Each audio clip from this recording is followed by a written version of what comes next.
Emily Carter's hands were burning, not from heat yet from grip. She had both of them locked under the arms of Nathan Cole, the most dangerous man in Chicago, and she was dragging him across a floor that had already started to glow. Everyone else had run, everyone. And still she kept pulling a 23-year-old Maid, hauling a Mafia boss out of his own burning mansion because she needed him alive.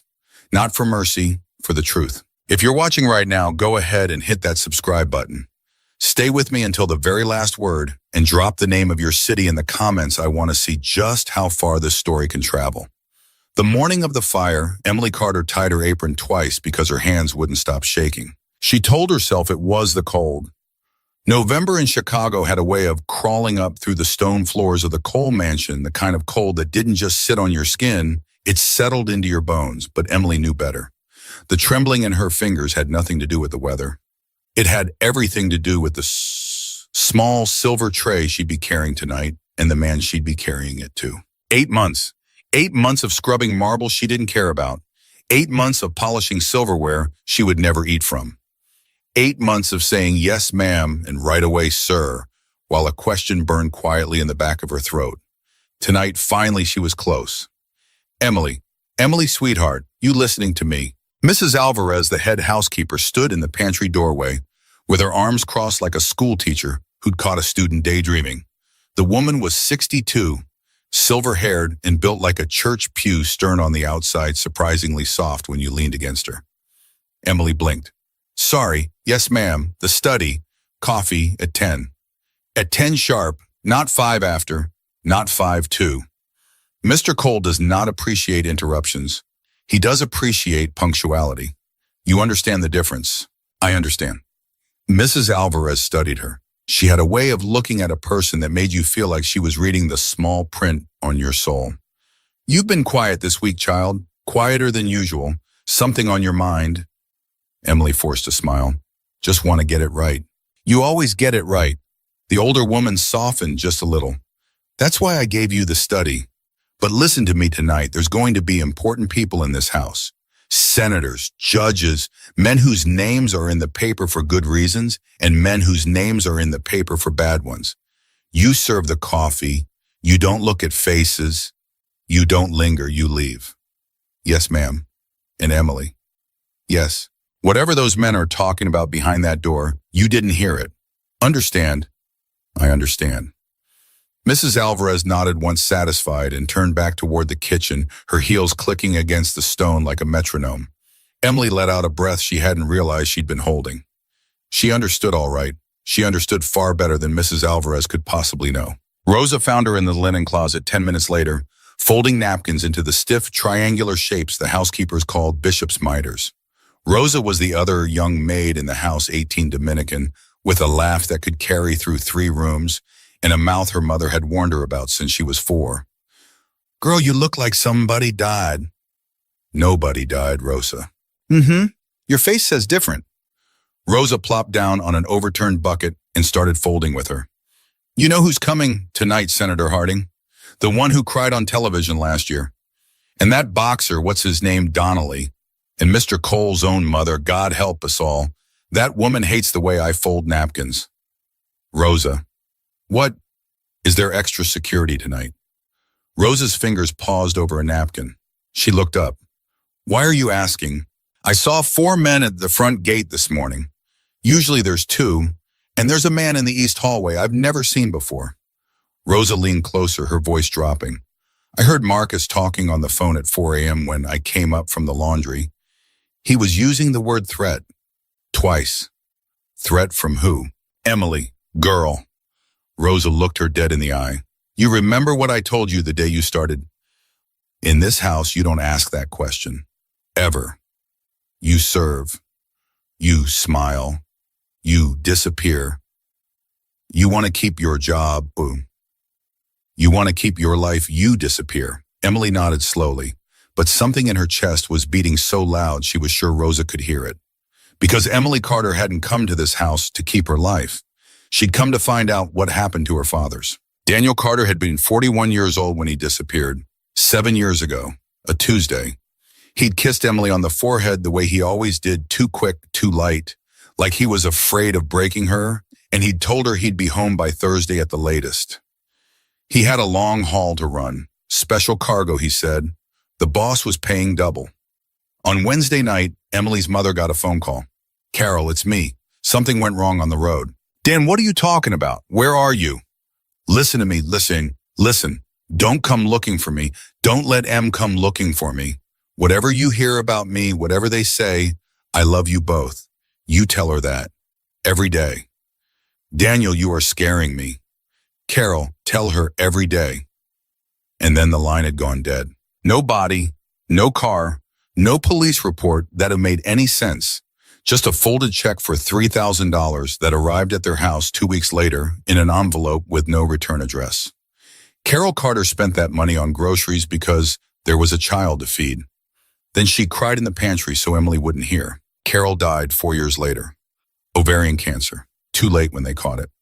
Emily held her hand at the end, and the last thing her mother said before the morphine took her was, "Don't you go looking, Em, please. Don't you go looking." Emily had promised. Of course she'd promised.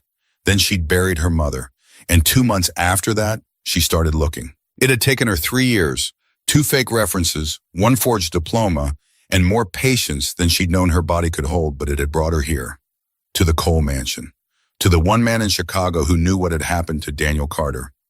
Nathan Cole, her father's employer, her father's boss, her father's last phone call. And tonight at 10 o'clock, she was going to carry a tray of coffee into a study, and she was going to find out whatever she could. At 6 in the evening, the guests began to arrive. Emily moved through the ground floor like a ghost in a black dress. Champagne flutes. Canapes. Yes, sir. Right away. No, ma'am, allow me. Nobody looked at her, and that was the way it worked in rooms like this. You were furniture, and furniture didn't have a name. She caught sight of Nathan Cole twice. The first time he was shaking hands with a silver-haired senator, and he laughed at something the senator said, a polite laugh, the kind that doesn't reach the eyes. Emily had studied his face for 8 months. She knew the difference between his real smile and his working smile. That was his working smile. The second time he was standing by the marble staircase with Marcus, his head of security. Marcus was whispering something in his ear, and Nathan's jaw had gone tight in a way that made Emily's stomach turn over. Then Nathan looked up, and for the first time in 8 months, his eyes met hers. It was nothing, a half second, less. His gaze passed over her the way a flashlight beam passes over wallpaper. But in that half second, Emily felt something she hadn't expected. Not fear exactly, something colder. He looks tired, she thought. He looks like a man who knows something is coming. She dropped her eyes and kept walking. At 9:45, Mrs. Alvarez appeared at her elbow. Fresh pot, silver tray, 3 cups tonight, not 2. 3. He has a visitor. Go. Emily went. She climbed the back stairs with the tray balanced on her forearm, and she counted her breaths the way her father had taught her to count breaths when she was scared, in through the nose, 4 counts out through the mouth, 4 counts. It didn't help. Her heart was a fist slamming against the door. She reached the landing. The long hallway that led to the study was empty. Not a guard, not a guest. Empty. That wasn't right. There were always 2 men outside that door. Always. Emily slowed. Something in her body, something older than thought, told her to turn around, to take the tray back to the kitchen, to tell Mrs. Alvarez she'd felt sick, and she almost did. She actually took 1 step backward. Then she heard the voices through the door. I don't know what you did, Nathan. You think I don't have eyes in this city. Sit down, David. We can talk about this like men. Like men, you put my brother in the ground. Your brother put himself in the ground. He stole from me 3 times. I gave him 3 chances. How many chances is a man supposed to get? He was 24 years old, and now he's dead. And you're here, in my house, on a night when I have a senator downstairs and a federal judge drinking my scotch. You want to tell me why, David? Because I'm trying very hard to give you the benefit of the doubt. A pause, a long one. Emily stood frozen in the hallway, the silver tray shaking so hard that the lid of the coffee pot chimed softly against its base. She pressed it still with her thumb. The second voice, David, was lower now, almost gentle. I came to give you a choice, Nathan. A choice. You can get down on your knees and apologize. For Marco. For what your people did to him. You can make it right with our family, or, or you're going to wish you had. Nathan laughed. It wasn't his working laugh. It wasn't his real laugh either. It was something Emily had never heard from him before, flat and tired and almost sad. David, walk away. Walk away from this house tonight. I'm giving you that because I owe your father something I don't owe you. But you walk out the front door and you keep walking and you don't come back. Because if you come back, you don't get it, Nathan. I don't get what? I already came back. Silence. A long, terrible silence.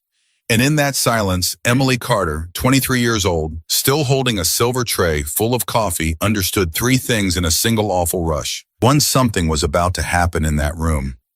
Two, she was the only person in the hallway who knew it. Three, if Nathan Cole died tonight, every answer she had spent 7 years looking for died with him. She took a step toward the door. She raised her hand to knock. And then the world ended. The sound came first. Not a bang, a thud, deep and enormous, like a giant had dropped a safe in the basement. Then the floor moved. Then the walls moved. Then Emily was moving too, thrown sideways by a hand. She couldn't see the tray flying out of her arms and the coffee pot striking the wallpaper with a sound she would remember for the rest of her life. She hit the floor on her shoulder, her mouth filled with the taste of copper. Somewhere glass was breaking. Somewhere a woman was screaming, high, thin, endless scream, the scream of a person who had not yet decided to stop. For a long moment, Emily couldn't remember her own name. Then she remembered. Then she remembered why she was here. She pushed herself up onto her hands. The hallway was full of smoke, already gray and thick and tasting of something chemical and wrong. At the far end of the corridor, she could see flames orange alive reaching. People were shouting from downstairs. Footsteps were pounding on the marble. She heard Marcus's voice, huge and hoarse, bellowing orders she couldn't make out. The study door was off its hinges. Inside the study, something was burning. Somebody was burning. Emily got to her feet. Her left ear wasn't working right. Her knees didn't want to lock. There was blood running down the side of her neck from a place she couldn't feel. She took one step toward the stairs, the safe direction, the direction every other person in that house was running, and then she stopped. She turned around. She faced the smoke. Ma'am, a voice behind her, one of the guards, his jacket torn, his face gray. Ma'am, you have to go down. You have to. He's in there? Ma'am, he's in there and I'm going to get him. The guard grabbed her arm. She yanked it free with a strength she didn't know she had. Move, she said, and she walked into the fire. The study was an oven. She got low. She didn't know where she'd learned to get low. Maybe a school assembly in 3rd grade, maybe her father, maybe a TV show, but her body remembered before her brain did. She dropped to her hands and knees and crawled across a carpet that was starting to melt into the soles of her shoes. Mr. Cole. No answer. Mr. Cole, it's Emily Nathan. She had never used his first name out loud. It felt obscene in her mouth, like saying the name of God in a bar. Nathan. A cough. She followed it. He was behind the desk, half behind. His legs were pinned under something that used to be a bookcase, and there was blood on the side of his face. A lot of blood, enough that for one sickening second she thought she was too late. But then his eyes opened. Barely. They found hers. He tried to speak. A bubble of blood formed on his lower lip. Save your breath, Emily heard herself say. Her own voice sounded far away, like it was coming from another room. Save your breath, Mr. Cole. I'm going to get you out. He shook his head. Once. Slowly. Go. I'm not going. Kid?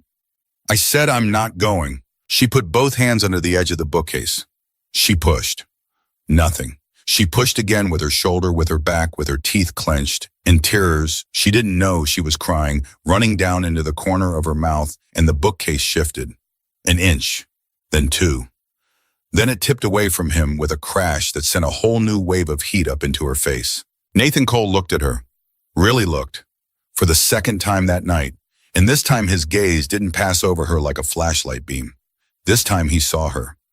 Who, he rasped, are you? She grabbed him under the arms. I'm the woman who's going to drag you out of this room, she said, and then you and I are going to have a very long conversation. He almost laughed. It came out as a cough. Then Emily Carter, 23 years old, 5'4", 120 pounds, started pulling Nathan Cole across a burning floor. Behind her, something exploded again, smaller, secondary. A bottle of something going up somewhere into the walls, and the last of the study ceiling came down in a curtain of sparks. Emily didn't look back. She couldn't afford to look back. She had him under the arms, and she had the servant's staircase in front of her, and every muscle in her body was on fire already. So what difference would a little more fire make? One step. Drag. Rest. Breathe. Talk to me, Mr. Cole. You talk to me. You stay awake. You hear me? Girl. My name is Emily. Emily. Yes, sir. Why? She didn't have breath for the real answer. She didn't have breath for any answer except the one that was true on the surface and true all the way down for reasons Nathan Cole didn't know yet, for reasons he wasn't going to know for a long time. Because I can't leave you here, she said, and she kept pulling. Behind them, the door to the study collapsed inward in a roar of orange light. Ahead of them, the servant's staircase waited in the dark, and below it, somewhere in the cold November air, was the rest of her life, a life that was about to look nothing at all like the one she thought she had come to this house to live. Emily Carter tightened her grip under the arms of the most dangerous man in Chicago, and she took the next step. The servant's staircase was narrower than Emily remembered. Narrower, darker, and already starting to fill with smoke from the bottom, which meant the fire wasn't just above them anymore. It was below them too. Mr. Cole, stay with me. Kid, leave me. I am not leaving you. I'm too heavy. You are not too heavy. He was. God, he was. Nathan Cole was 6'2" and 200 pounds of dead weight, and Emily had him under the arms on a set of stairs that went down in a tight, cruel spiral. Every step was a decision. Let him go too fast, he slid. Hold him too tight, she slid. She braced her back against the wall and lowered him one stair at a time, the way a mother lowers a sleeping child into a crib, except the child was a mafia boss and the crib was on fire. Talk to me, she gasped. Talk, Nathan. You called me Nathan again. I did. Nobody calls me Nathan. I just did. Keep breathing. What's your last name, kid? She almost said it, the real one. It almost fell out of her mouth right there on that staircase with the smoke burning her throat and her arms shaking and her father's name rising up her chest like it had been waiting 7 years for this exact moment. She swallowed it back down. Focus on the stairs, Mr. Cole. You just called me Nathan. Focus on the stairs. Somewhere above them, another beam came down. The whole staircase shuddered. A picture frame she didn't even know there'd been a picture frame fell past her ear and exploded against the landing below. Emily's knees buckled. She caught herself on the banister with her elbow, and for one awful second she felt Nathan's weight start to pull her forward over the rail into the dark. Then a hand closed around her wrist. Not his, not from below, from above. I've got him. She looked up. A guard. The same one who tried to stop her upstairs torn jacket, gray face a cut over his eye that was bleeding into his beard. He had one foot on the step above hers and one huge hand around her wrist, and with his other arm, he was already reaching past her for Nathan's collar. Ma'am, let go. I've got him. I can let go. She let go. The guard, his name tag, said, Tommy. She would remember that later. She would remember that name for the rest of her life. Slid down past her and got both arms under Nathan's shoulders, and suddenly Nathan wasn't her problem anymore. Suddenly Nathan was 300 pounds of American muscle being carried down a burning staircase by a man who did this kind of thing for a living. Stay behind me, ma'am, Tommy said. Hand on my shoulder, don't let go. Yes, sir. Are you hurt? I don't know. Good answer. Move. They came out through the kitchen door. The cold hit Emily like a second explosion. One moment she was in an oven. The next moment she was on her knees in wet November grass, and her lungs were trying to remember how to work, and she was coughing up something black onto the lawn of a mansion that was behind her, unmistakably and completely on fire. Breathe, ma'am. Slow. In through the nose. Nathan. He's with the medics. Look at me. Look at my finger. Follow my finger. A paramedic, 20-something, red hair. Steady hands. Emily tried to follow the finger. The finger had 3 copies of itself. Concussion probable. We need to get her in the rig. No. Ma'am, not yet. Ma'am. I said not yet. The paramedic looked up over her shoulder at someone Emily couldn't see, and then a shadow fell across her. A big one. Marcus. Head of security.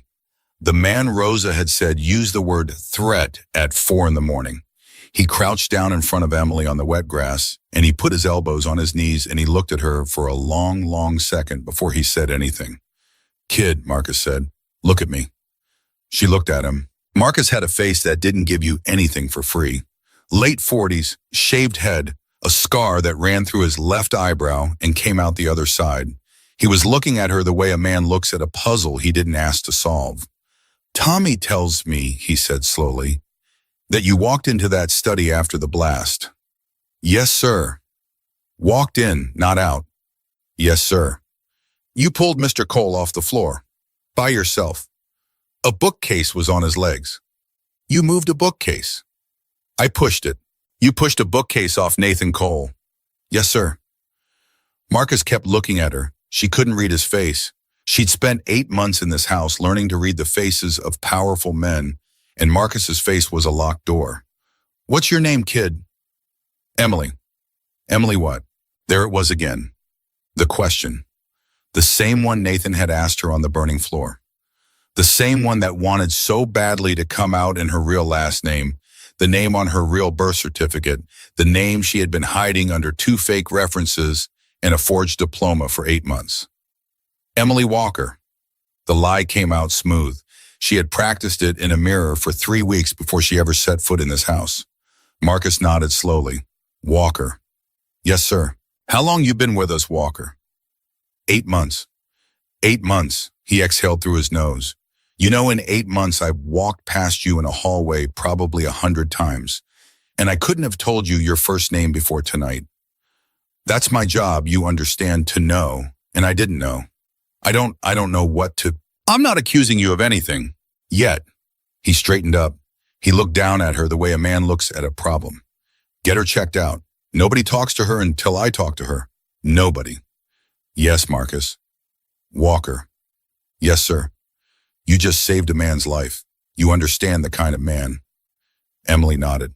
"That means 2 things for you," Marcus said. "It means you've got a friend you didn't have yesterday. And it means you've got a problem you didn't have yesterday. Because whoever did this, whoever lit that fire, whoever set that charge, they're going to find out a little maid pulled him out. And they're going to ask the same question I'm asking.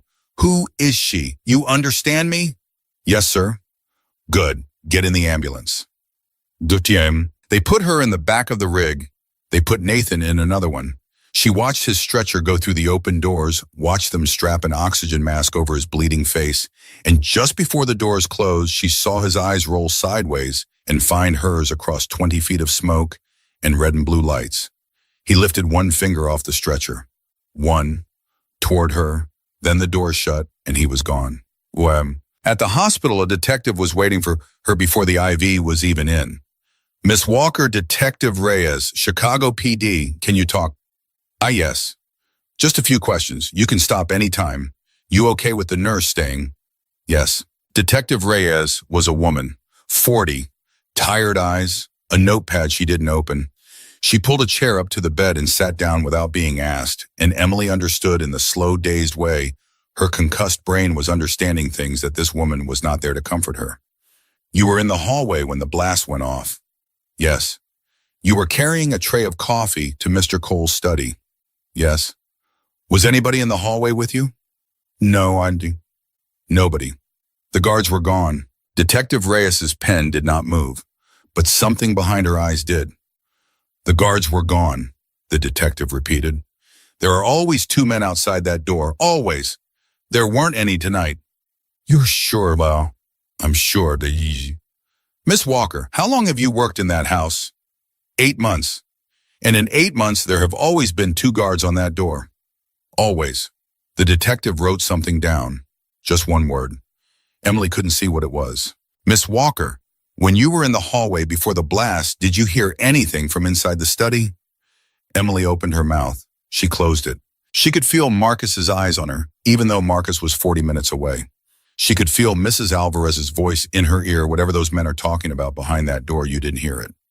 And underneath both of those voices, the quieter one, the one that had been living in her chest for 7 years, find out what happened to your father, Emily. Find out at any cost. Trust nobody until you do. "No," Emily said. "I didn't hear anything." Detective Reyes looked at her for a very long moment. Nothing at all, the detective nodded. Nothing at all. Miss Walker, I've been doing this 19 years. You want to try that answer again? I didn't hear anything clearly. I heard voices, men's voices. I couldn't make out words. Couldn't or wouldn't, couldn't. How many voices? 2. Both male. Yes. You recognize them. One of them was Mr. Cole. And the other. I didn't know him. You're sure? I'm sure. The pen moved again. 2 words this time. The detective flipped the notepad closed.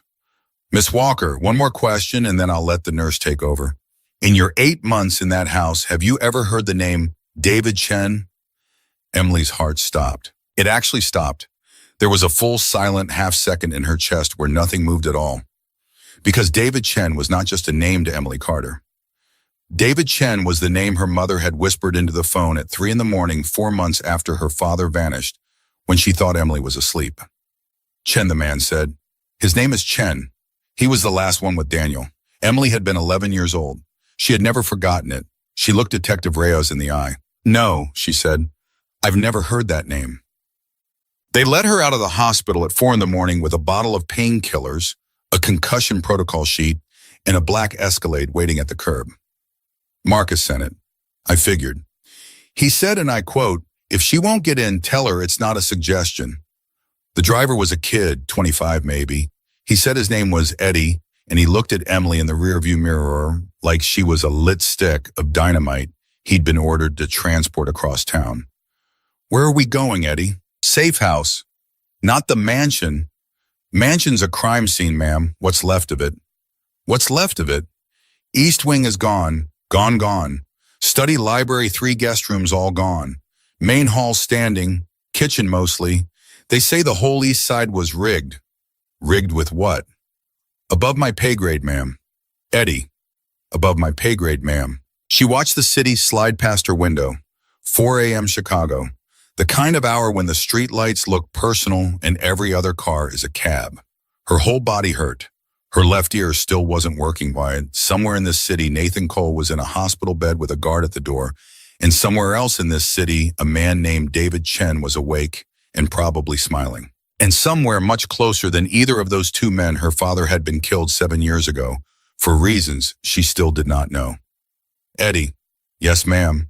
Where's Mr. Cole? Ma'am, I really can't. I just pulled him out of a fire. Eddie was quiet for a block. Then 2. Private facility, so, he said.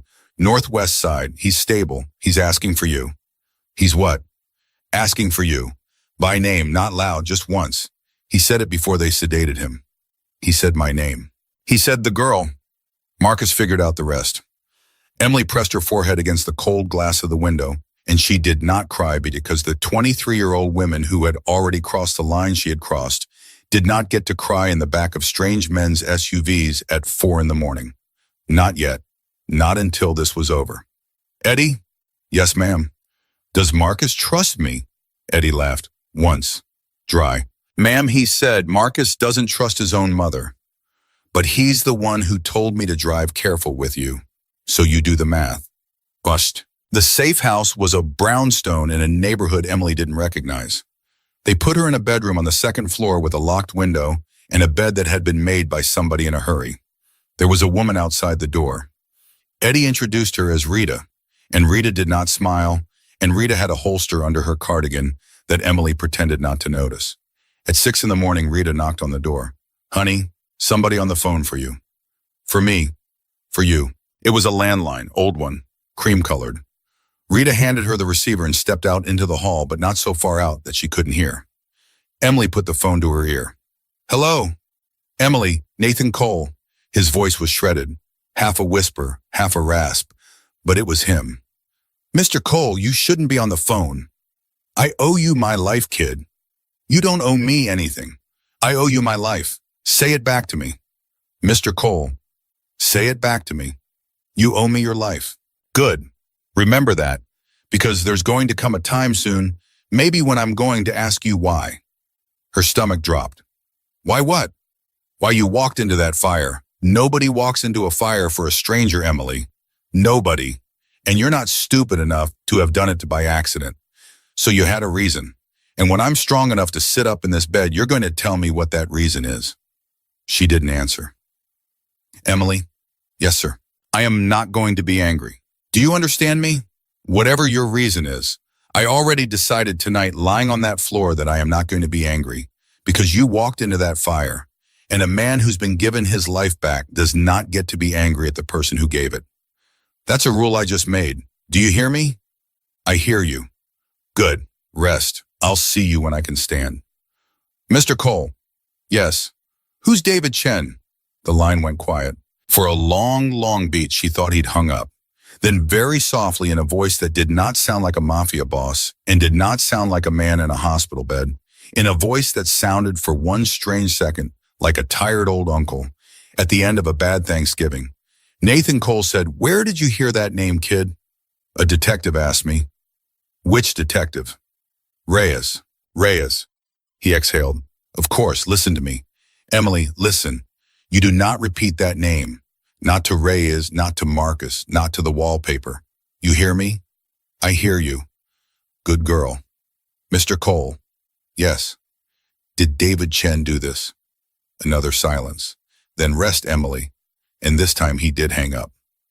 She sat on the edge of the bed with the receiver in her hand until Rita came in and took it away from her. Rita didn't say anything. Rita just took the phone, set it gently back in its cradle, and squeezed Emily's shoulder, once the first human touch Emily had gotten since the paramedic had shown a flashlight in her eyes 6 hours ago. "Sleep, honey." "I can't." "Try." "Rita." "Yeah." "Am I safe here?" Rita looked at her. Rita had a kind face when she wanted to, not often, but now. "Honey," Rita said, "you are the safest girl in Chicago tonight. You know why? Why? Because Nathan Cole owes you his life. And Nathan Cole is a lot of things, a lot of bad things. I'm not going to sit here and lie to you about that.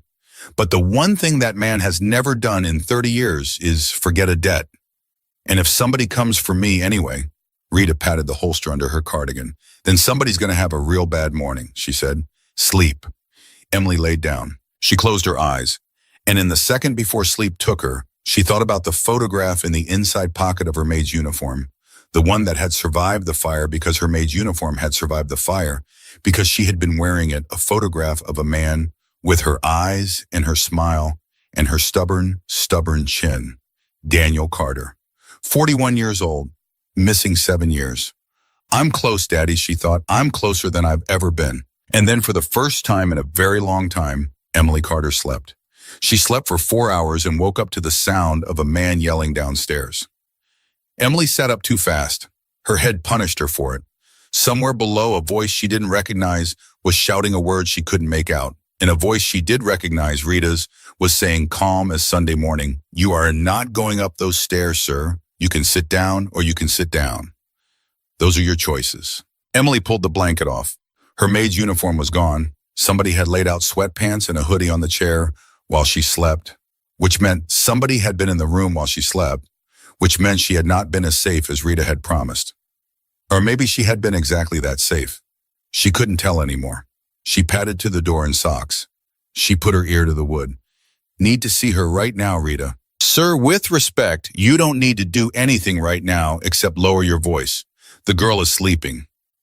The girl is a liability. The girl is the reason your boss is breathing this morning." A silence. A long one. Then the man's voice again, lower, tighter. "You don't understand what's happening out there, Rita. The street is moving.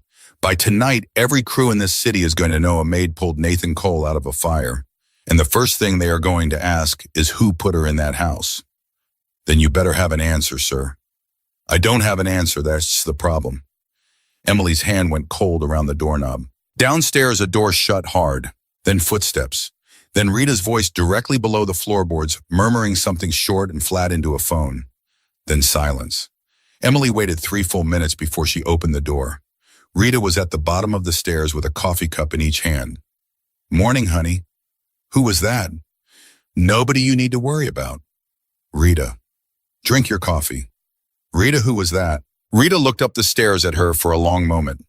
Rita had the face of a woman who had raised sons and buried at least one of them, and when she finally spoke, her voice was gentler than it had any right to be. "That was a man named Vincent," she said.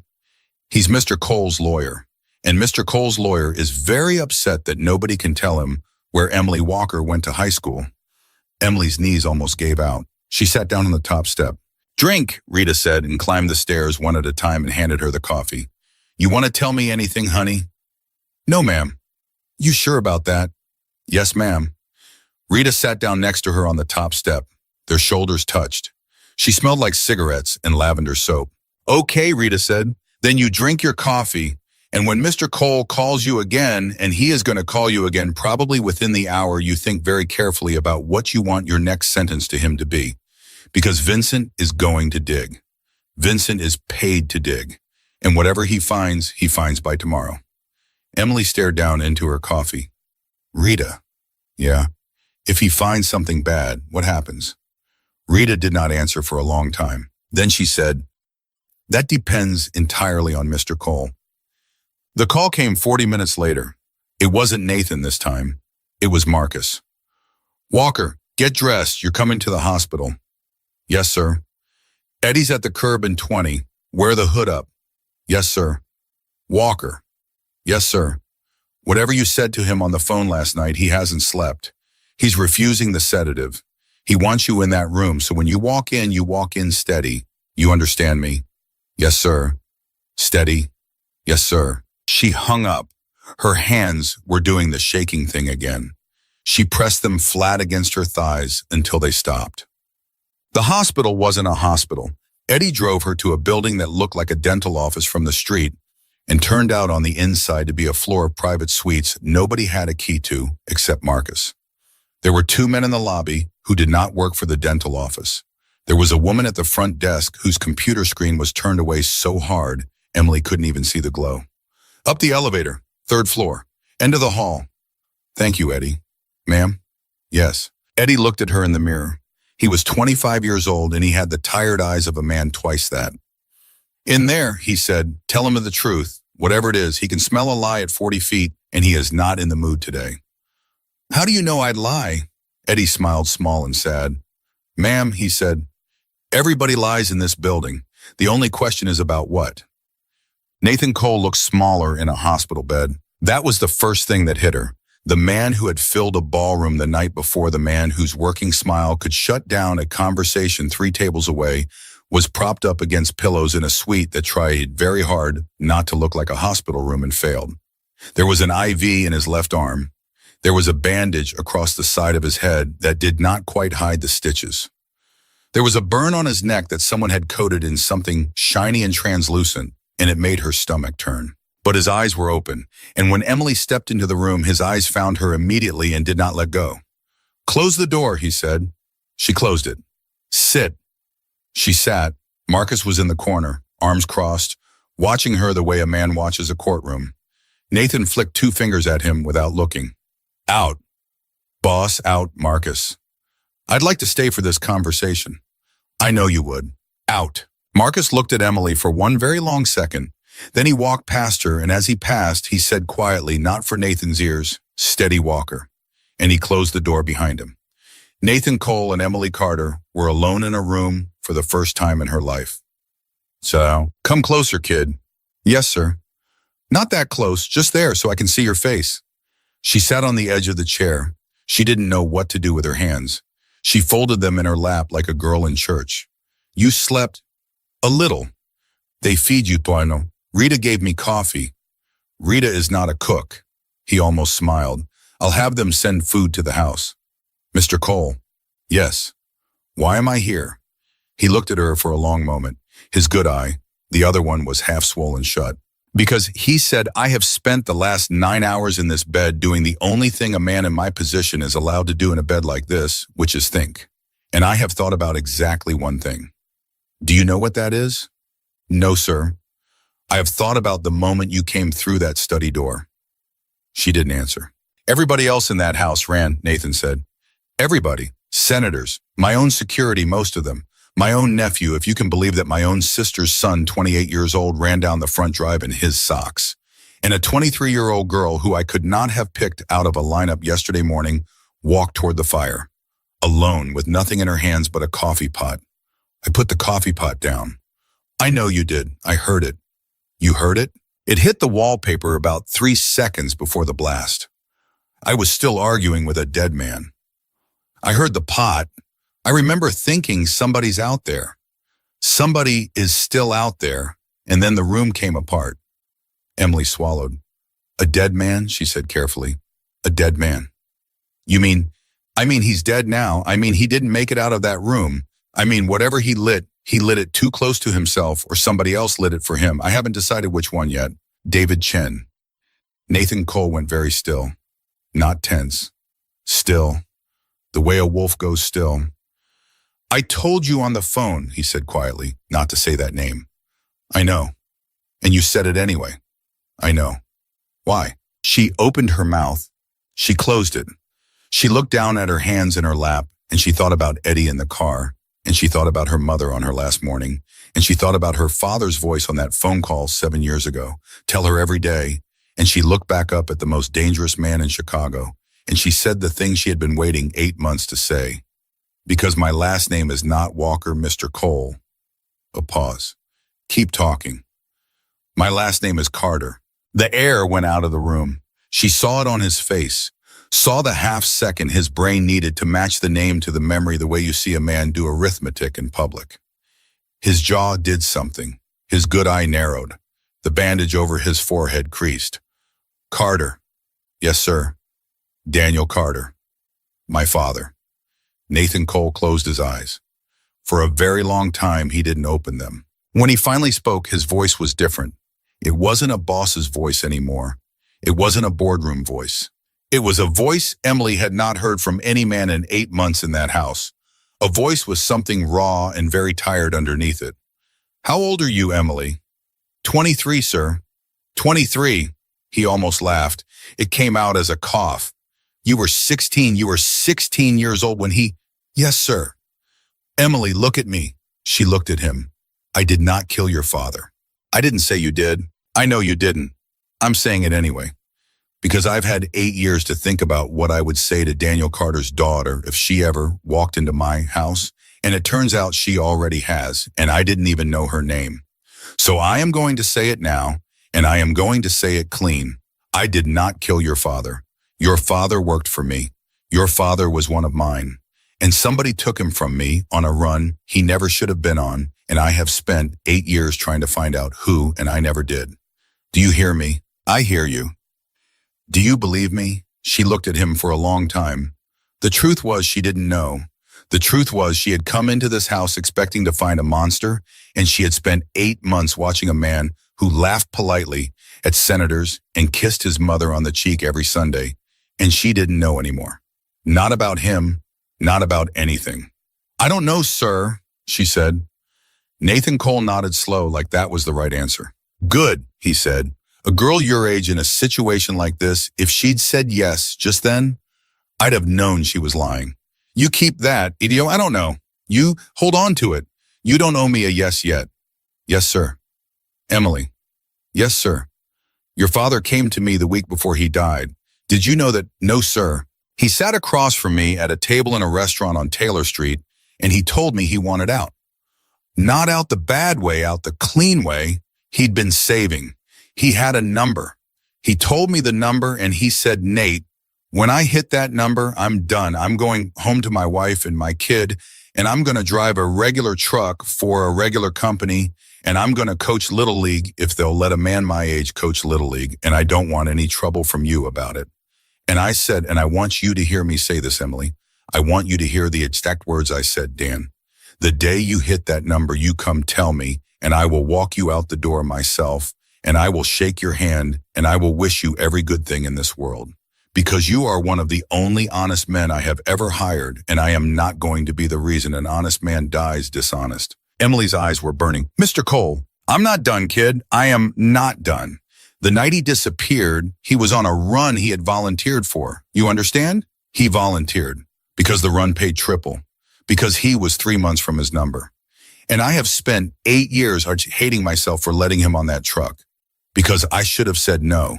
I should have said, Dan, you are too close to the end. I am not putting you on a triple run this close to the door. And I didn't. I signed off on it. And your father got on that truck, and your father did not come home. The tears were running now, silent.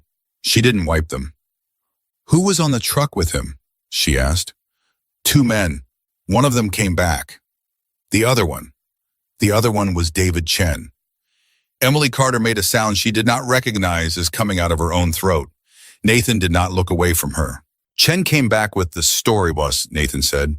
He said the truck was hit. He said your father ran. He said by the time he got to where your father was supposed to be, he was gone. No body, no blood, nothing. I did not believe him. I have never believed him. But I had no proof. I had a man who came back with a story, and I had a man who did not come back, and I had 8 years of wondering if the man who came back was the reason the other one didn't. And last night, David Chen came into my house and asked me to apologize for the death of his brother who let me be very honest with you. Now, Emily, his brother who I did have killed, because his brother was stealing from me, and I had given him 3 chances, and a man who gives 4 chances in my line of work is a man whose friends end up in the ground. I am not going to sit here and tell you I am a good man. I am not. But I did not kill your father. And last night I believe David Chen tried to kill me. And I believe he is the reason a man named Daniel Carter never made it home to his wife and his kid. And I believe he stopped. He looked at her. He had tears in his eyes too. Emily had not expected that. She had not expected that in 100 years. And I believe he said that I owe you more than my life. I believe I owe you your father's. The door opened. Marcus, not asking, just opening. Boss, Vincent is downstairs. He has paperwork. Tell Vincent to wait. Boss, tell Vincent to wait. Marcus looked at Emily. Emily was crying without sound, and her hands were white where they gripped each other in her lap, and Marcus's face did something Emily could not read. Then he nodded once and he shut the door. Nathan Cole reached out, slowly, with the hand that didn't have the IV in it. He did not touch her. He just held his hand in the air between them, palm up, like a man offering a thing he wasn't sure she'd take. Emily looked at the hand, then she reached out, and she put her hand in his. Emily. Yes, sir. We are going to find him. Yes, sir. We are going to find David Chen if he is alive, and we are going to find out what he did to your father, and we are going to finish it. Together. You and me. That is the debt. That is the only debt. Do you understand me? Yes, sir. Say it back. We're going to find him. Good girl. He squeezed her hand once and he let it go and he closed his eyes and he was asleep before she made it to the door. Marcus was waiting for her in the hallway. He didn't say anything at first. He just fell in beside her as she walked toward the elevator, matching her step. Walker. Yes, sir. That's not your name, is it? She stopped walking. She turned. She looked up at him. Marcus' 6'4" scar through the eyebrow face like a locked door, and she thought about lying, and she thought about what Eddie had said in the first farm, and she thought about Nathan's hand closing around hers. No, sir, she said. It's not. Marcus nodded slowly. Didn't think so. Are you going to tell Vincent? Vincent is going to find out by tomorrow anyway. I told you that last night. Yes, sir. Walker. Yes, sir. Carter isn't it. Her breath caught. How did you buy him? 8 months ago, Marcus said. A girl with no references and a diploma I couldn't verify applied to be a maid in Nathan Cole's house. I let her in. You want to know why? Why? Because I recognized the chin. She stared at him. Your father and I ran together in the early days, Marcus said quietly. Before he got smart, before he got honest, before he got out. And the night he didn't come home, I was the one who drove to your mother's house and sat in the driveway for 2 hours because I didn't have the guts to knock. I watched the kitchen light go on at 4 a.m. I watched your mother make a pot of coffee she didn't drink. And I drove away Emily Carter. And I have not slept a full night since. Emily couldn't speak.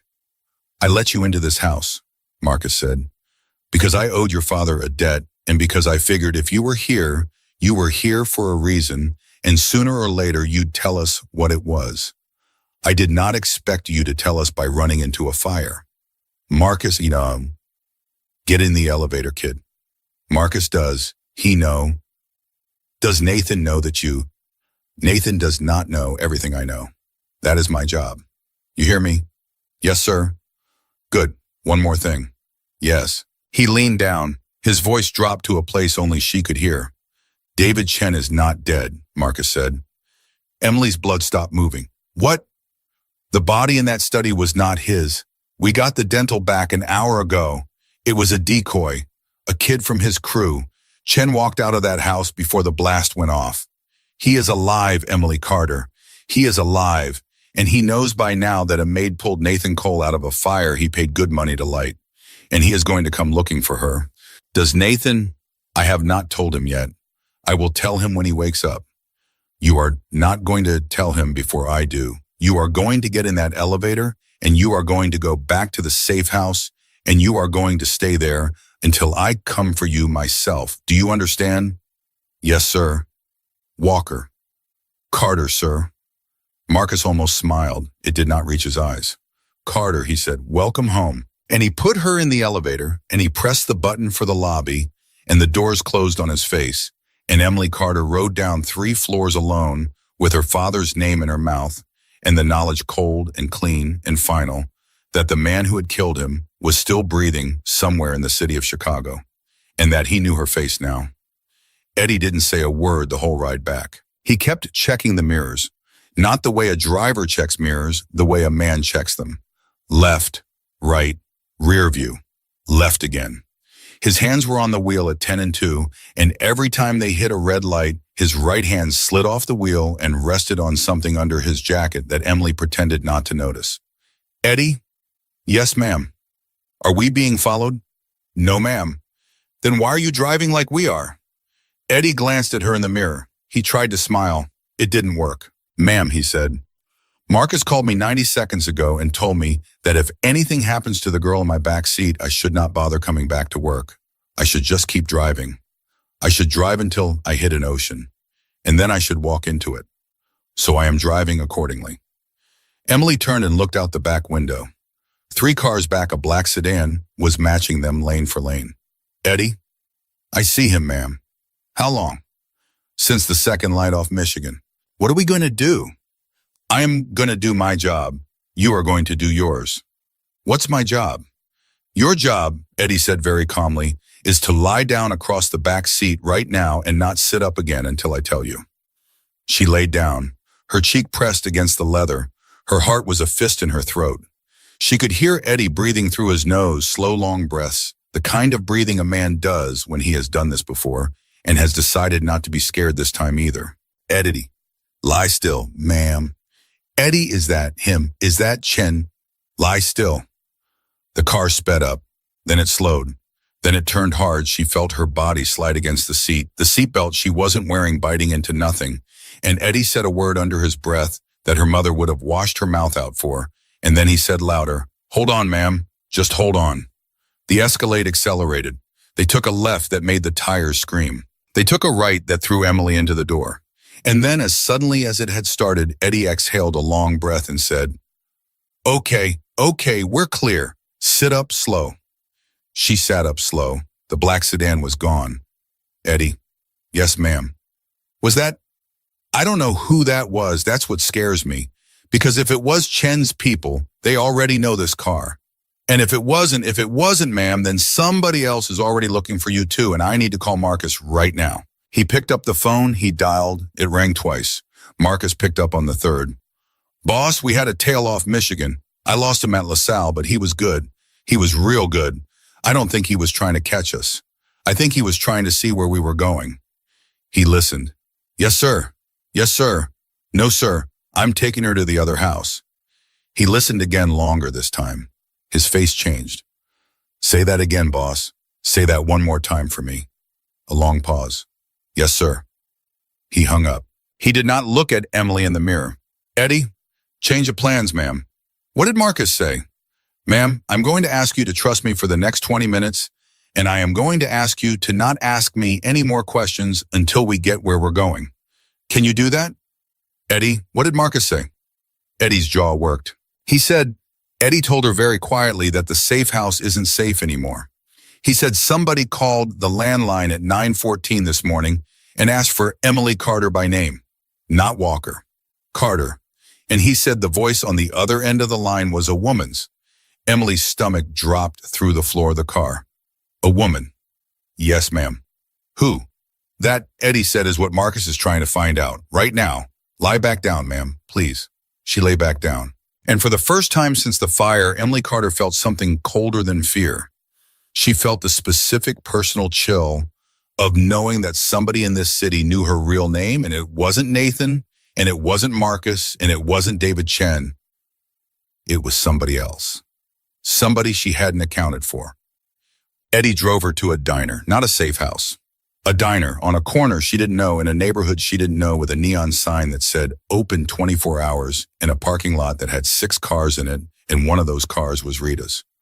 Go in, booth in the back, Rita's waiting. Eddie, go ma'am, please, I'm going to circle the block till Marcus tells me different. She got out, she went in. Rita was in the back booth with 2 cups of coffee and a face Emily had not seen on her before. Rita's face this morning had been kind. Rita's face right now was a working face, a field face, a face that said, we are on the clock now and we are not pretending we're not. Sit, honey. Emily sat. Drink the coffee. Rita, who called the house? Drink the coffee first. Rita, drink the coffee, Emily Carter. Because in about 2 minutes, I am going to tell you something that is going to knock the wind out of you, and I would prefer you had caffeine in your system when I do it. Emily drank. Rita watched her drink. Then Rita reached across the table and she took Emily's wrist. Not hard, just firm the way a nurse takes a wrist. And she said, honey, when your mother died, who came to the funeral? Emily blinked. What? Who came to the funeral, Emily? I need you to think. I need you to tell me every face you can remember at your mother's funeral. Rita, what does this who came, Mom? Emily's mind went to a place she had not let it go in 3 years. The little chapel in the suburb of Toledo. The closed casket because the cancer had taken too much. The folding chairs. The hymn nobody knew the second verse of. My Aunt Janet, she said slowly. My Uncle Bill. A couple of my mother's friends from the nursing home where she worked before she got sick. The pastor, his wife, and a woman I didn't know. Rita's grip tightened on her wrist. A woman you didn't know. Yes, I remember her because she stayed in the back. She didn't sign the book. She left before the reception. What did she look like, honey? Tall, dark hair. My mom's age, maybe a little younger. She was wearing a gray coat. Rita closed her eyes. Rita? Honey, Rita, who was that woman? Rita opened her eyes. The woman who called the safe house this morning and asked for you by name. Rita said is a woman named Elena Vasquez, and Elena Vasquez is the reason your father is dead. Emily Carter stopped breathing. She actually stopped. Her lungs quit. There was a half second in that booth in that diner on that corner where Emily Carter was a dead girl in a live body, and then the air came back in one hard, painful rush. And she said not loud, not angry, just flat, the way a person says the last sentence of a sentence they have been waiting their whole life to finish. Say that again. Elena Vasquez. She was at my mother's funeral. I know she was. You know she was. Honey, listen to me. I need you to listen.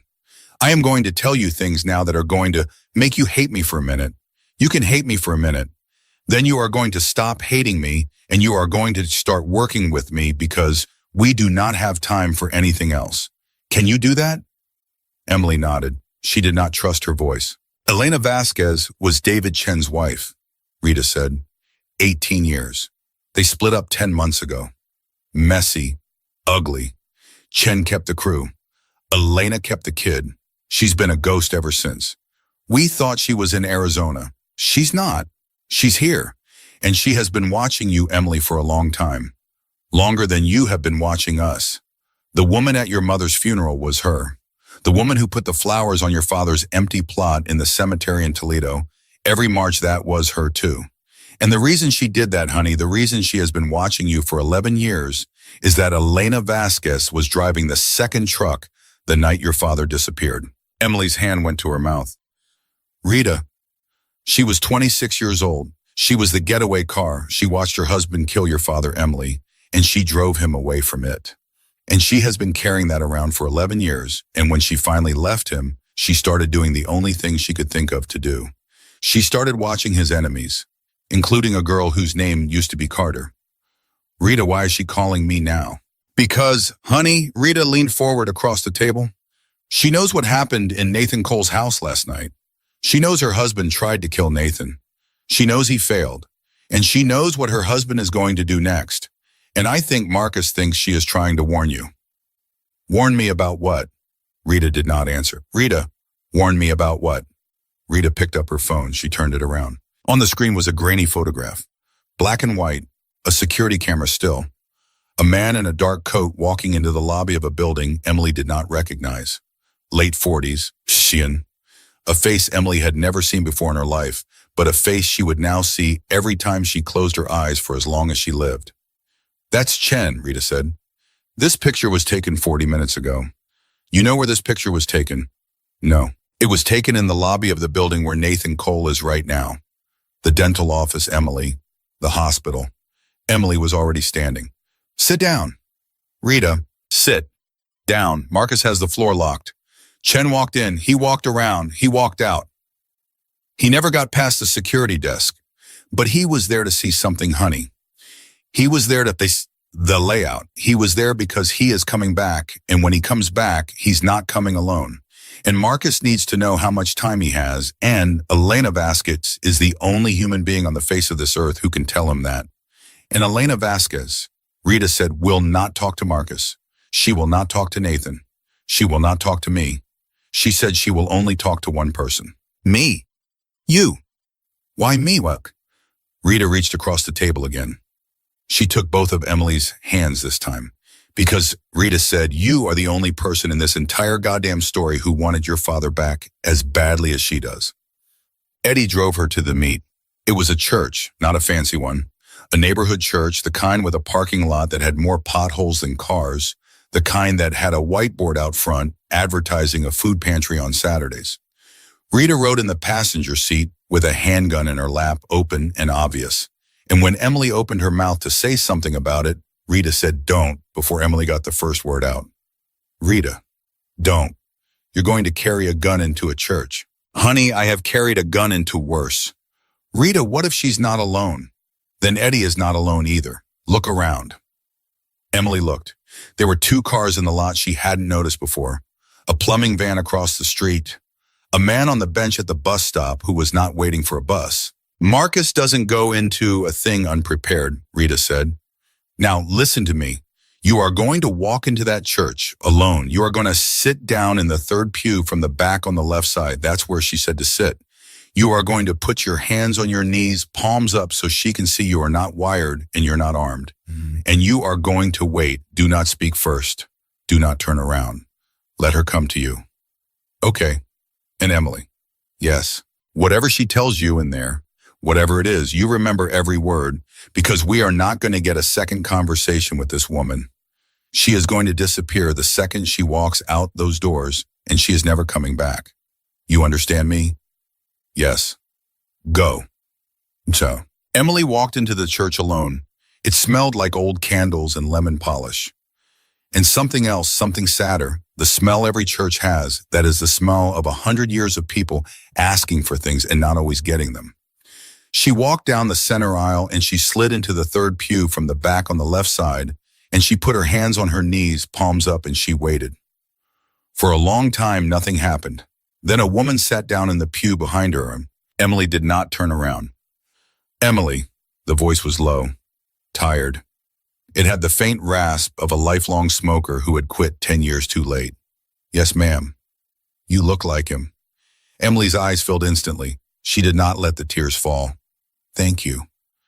I used to watch you play in the yard. Did you know that? No, ma'am. Your father had a picture of you on the dashboard of his truck. You were 8.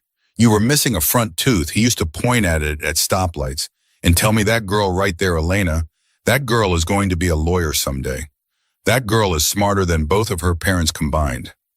He loved you more than I have ever seen a man love anything. Emily bit the inside of her cheek until it bled. Ma'am, did you see him die? A silence. Yes. Did he suffer? Emily, I need to know. I need to know. I have been not knowing for 11 years, ma'am. I cannot go one more day not knowing. Did he suffer? Another silence, a longer one. Then Elena Vasquez said very softly, he did not suffer, honey. I promise you. It was fast. And the last thing he said, the very last thing, was your mother's name. He said Carol. He said it twice. And then he was gone. And I have carried that around for 11 years, and I am telling you now because you deserve to know, and because I am about to do something I should have done that night, and I need you to know this first in case I do not walk out of this church. Emily was crying silently. Her shoulders were shaking. She did not turn around. Ma'am, what are you about to do?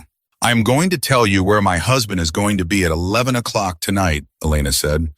I am going to tell you what car he will be in, and what street he will be on, and how many men he will have with him. I am going to tell you the thing that will end him, and I am going to tell it to you, Emily Carter, and not to your Mr. Cole, because if I tell it to Nathan Cole, it is the hit, and if I tell it to you, it is a choice. Do you understand me? No, ma'am, you will. Ma'am, my husband killed your father. My husband has killed 7 other people that I know about, and probably 4 more that I don't. My husband tried to kill Nathan Cole last night, and he is going to try again tonight. And if he succeeds, he is going to come for you next, Emily, because you pulled his target out of a fire, and because my husband does not leave loose ends. You are a loose end. Emily closed her eyes. So you have a choice, Elena said. You can take what I am about to give you to Marcus, and Marcus will take it to Nathan, and tonight your father will be avenged, and you will be safe. Or you can walk out of this church and you can throw what I am about to give you in the garbage, and you can go to the police instead. You can give them his location. You can let them arrest him. He will go to trial. He will probably go to prison. He will probably die there eventually of old age in a bed with a priest. That is also a choice. That is a slower choice, but it is a choice that does not make you what he made me. Do you understand now? Emily understood. God, she understood. Ma'am, she said, and her voice was steadier than she had ever heard it. Why are you giving me the choice? Why not make it yourself? And Elena Vasquez, in the pew behind her, said the sentence that Emily Carter would carry with her for the rest of her life. Because I made my choice 11 years ago, honey. I made it when I drove the car. And I have been living with it every day since. And I am not going to take that away from you. I am not going to turn Daniel Carter's little girl into a woman who has to live with what I have had to live with. So I am giving you the thing, and you are going to decide what kind of woman you are going to be. And whatever you decide, I am going to respect it. Do you hear me? Emily did not answer. She could not. She felt Elena's hand come over the back of the pew. It was thin. The knuckles were swollen. It was a hand that had been hit more than once. The hand dropped a folded piece of paper into Emily's lap. 11 o'clock, Elena said. Everything you need is on that paper. Do not open it in this church. Do not open it in the car. Open it in front of Marcus, or open it in front of a police captain. Those are your 2 doors. Ma'am. Yes, honey. Thank you.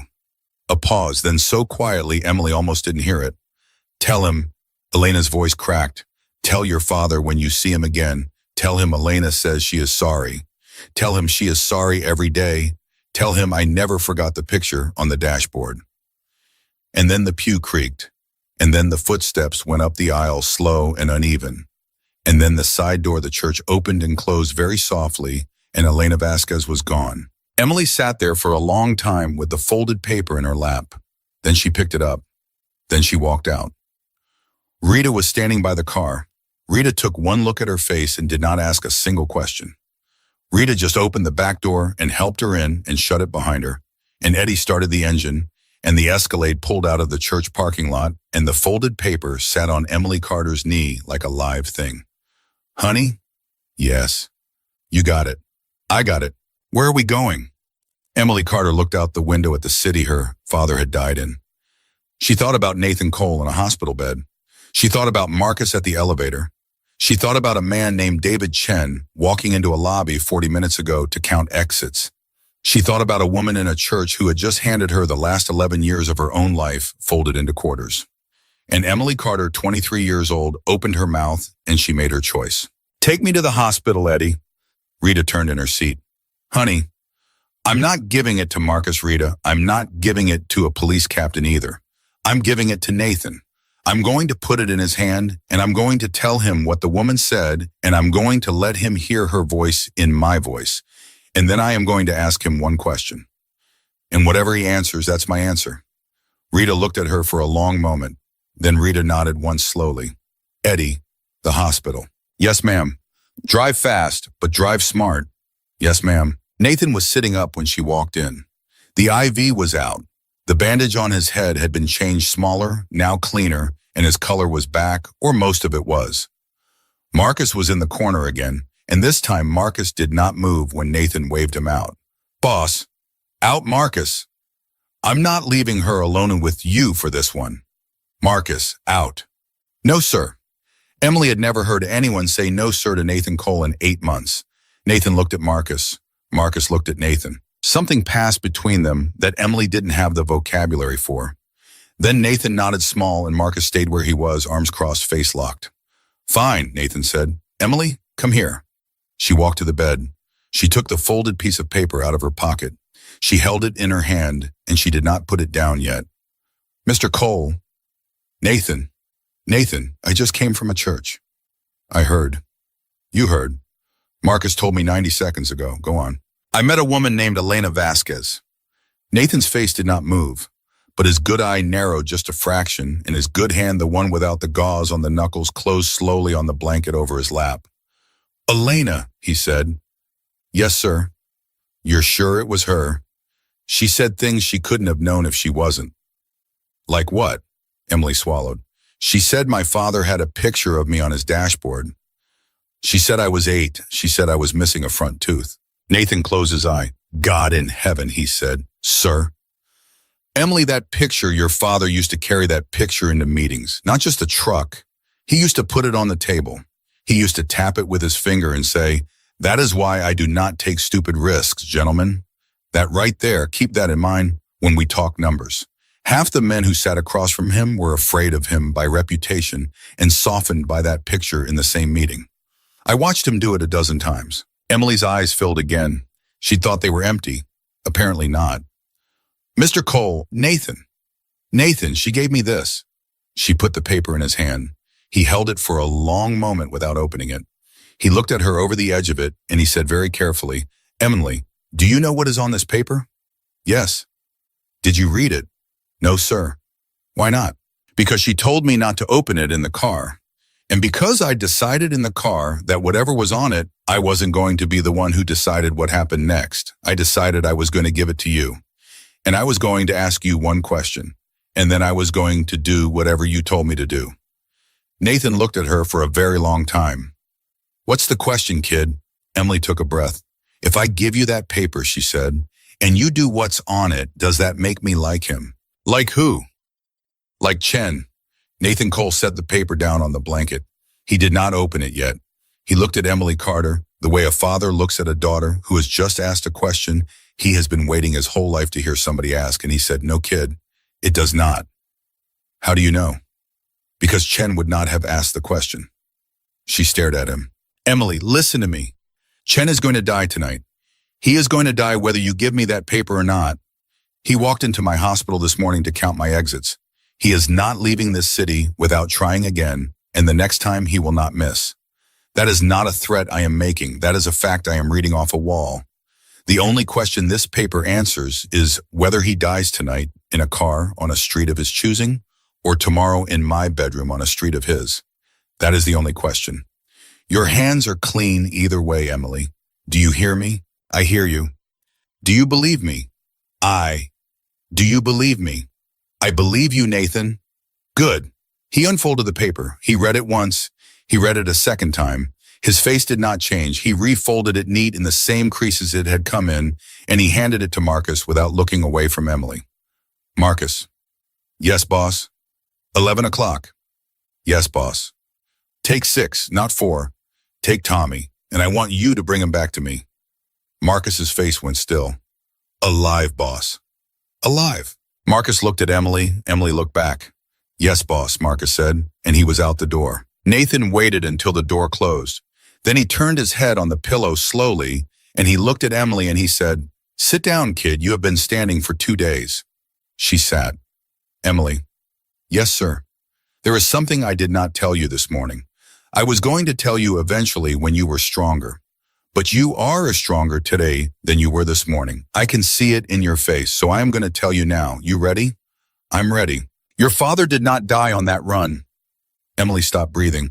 Not the way you think. Not on the road. Not in the truck. He did not die that night, Emily. He lived for 6 more hours.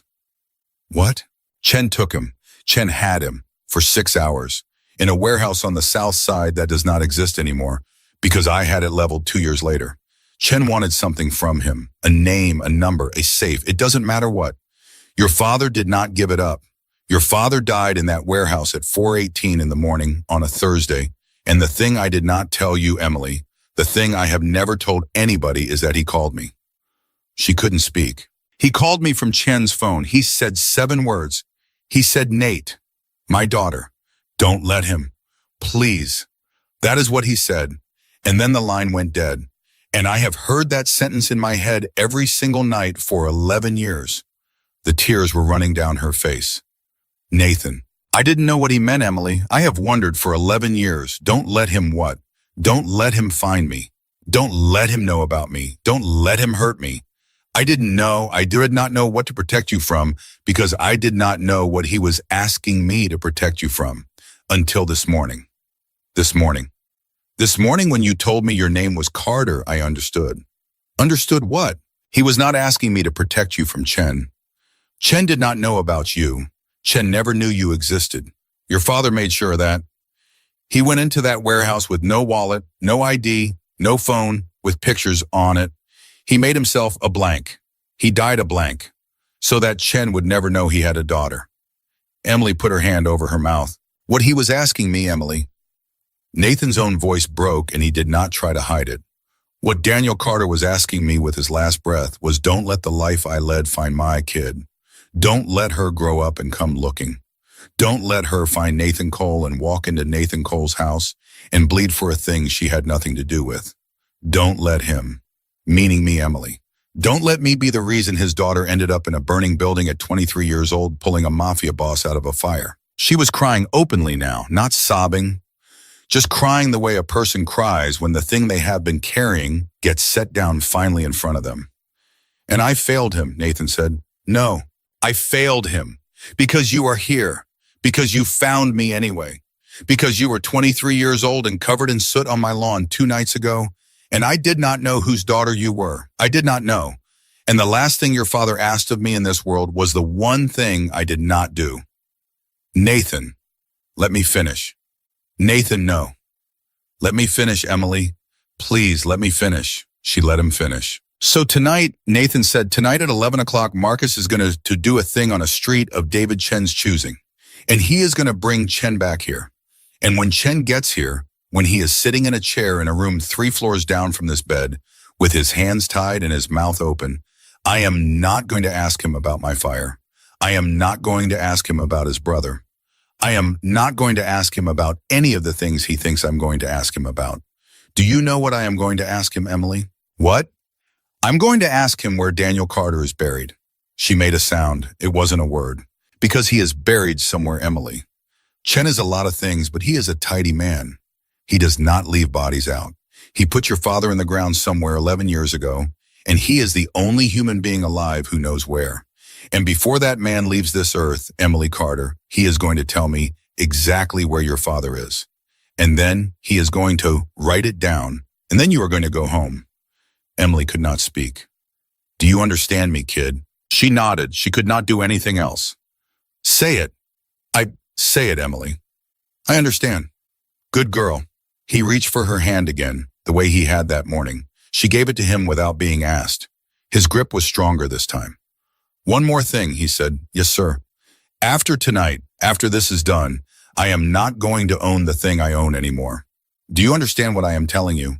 No, sir. I am done, Emily. I made a decision in a burning room 2 nights ago when a girl I did not recognize put her hands under my arms and pulled.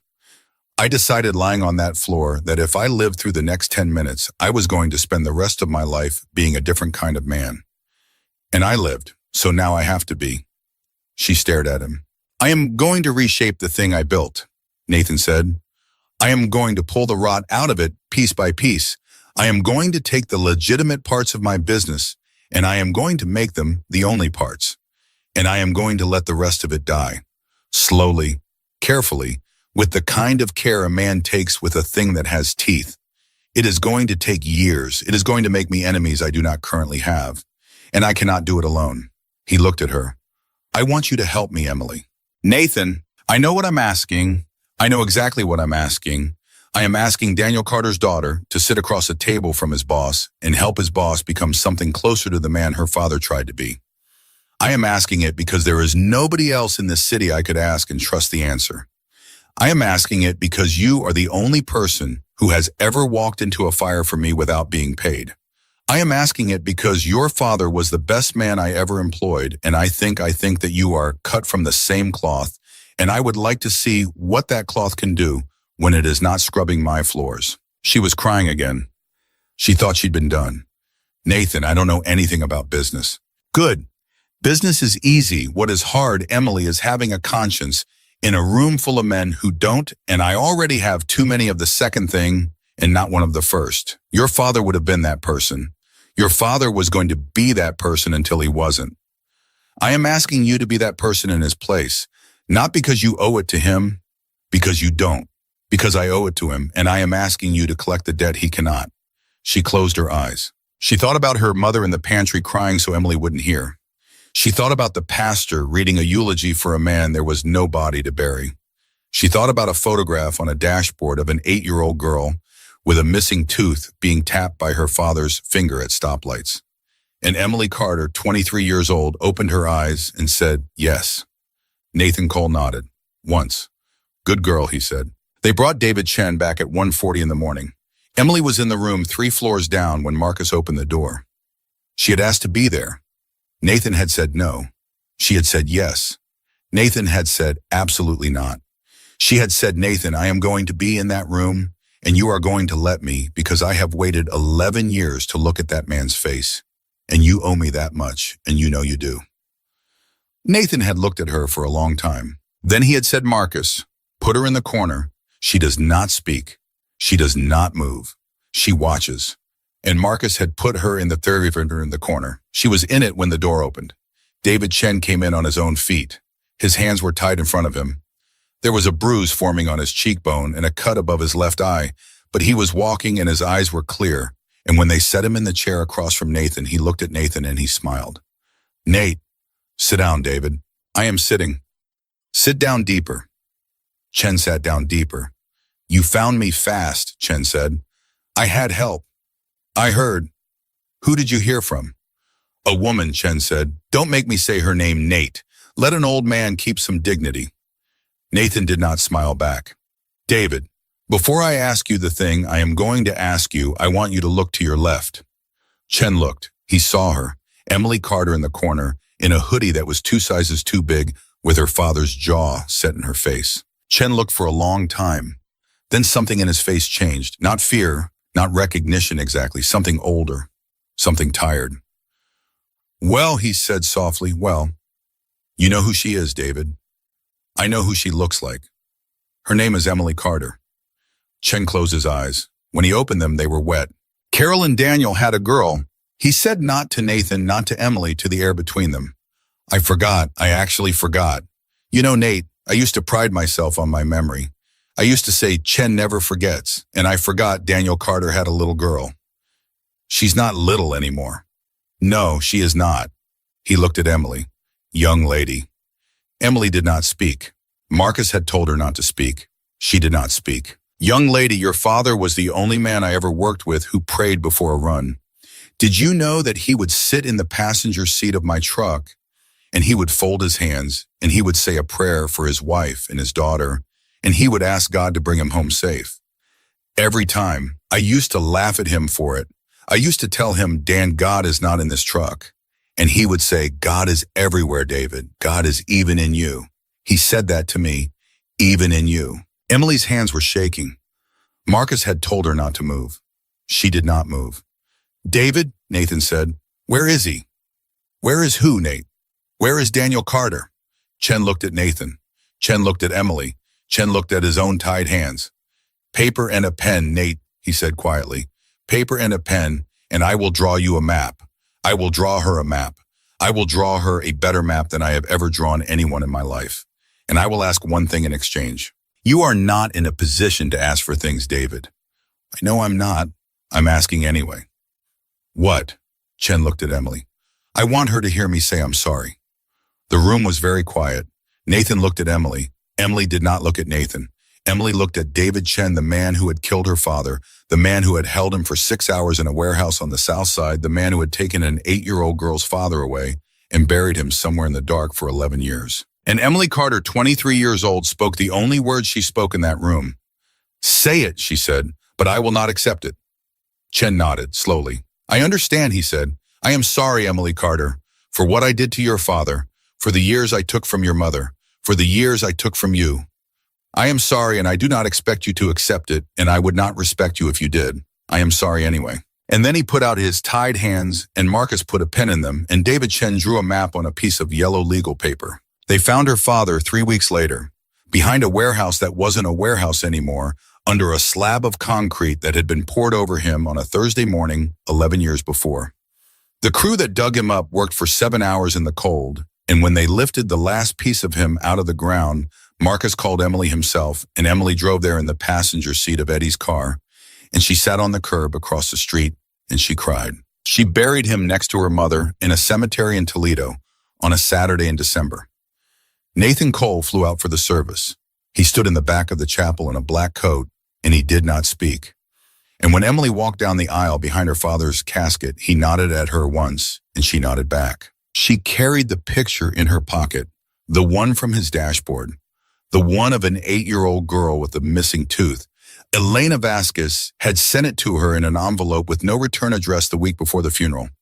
There was a note with it. The note said 3 words. Bring him home. She did. Nathan Cole did what he said he would do. It took him 4 years. 4 years of boardrooms and lawyers and long nights and longer phone calls. 4 years of old men shouting at him in rooms he used to own. 4 years of headlines and indictments and deals that did not always come out clean. But when it was done, the thing he had built was not the thing he had built anymore. It was something else, something that filed taxes and paid its workers and buried its dead in daylight. Emily Carter was in every one of those rooms. She was 27 years old the day Nathan Cole signed the last piece of paper. She had a suit on. She had her father's picture in her wallet. And when Nathan capped the pen and slid it across the table to her, he said, "Your turn, kid," and she signed. David Chen did not live to see it. He died in a room 3 floors below a private hospital on the northwest side of Chicago at 4:18 in the morning on a Thursday, which was the same hour and the same day of the week that Daniel Carter had died 11 years before. Marcus was the one who noticed. Marcus was the one who told Emily months later over coffee in a diner she had started going to on Sunday mornings. You think that was on purpose, Marcus? I think Nathan Cole does not do anything by accident, Carter. No, Emily said. No, he does not. And she drank her coffee. Emily Carter walked into a burning building at 23 years old to save the life of a man she did not know, because she needed an answer only he could give her own. She walked out with the answer and with a father to bury, and with a life she had not come looking for and did not expect to keep. She kept it anyway. She built something with it. She made her father's name mean something clean in a city that had not known what to do with clean for a long time. And every November, on the anniversary of a fire that had taken her everything and given her everything back, she lit a candle in the window of an office that used to be a mansion. And she did not say a prayer out loud because she was not her father and she did not know the words. But she thought of him. She thought of him every day, just like her mother told her to. And that was the end of it. That was the whole of it. That was the story of the maid who pulled the Mafia boss out of the fire and walked out of it, a woman her father would have been proud of.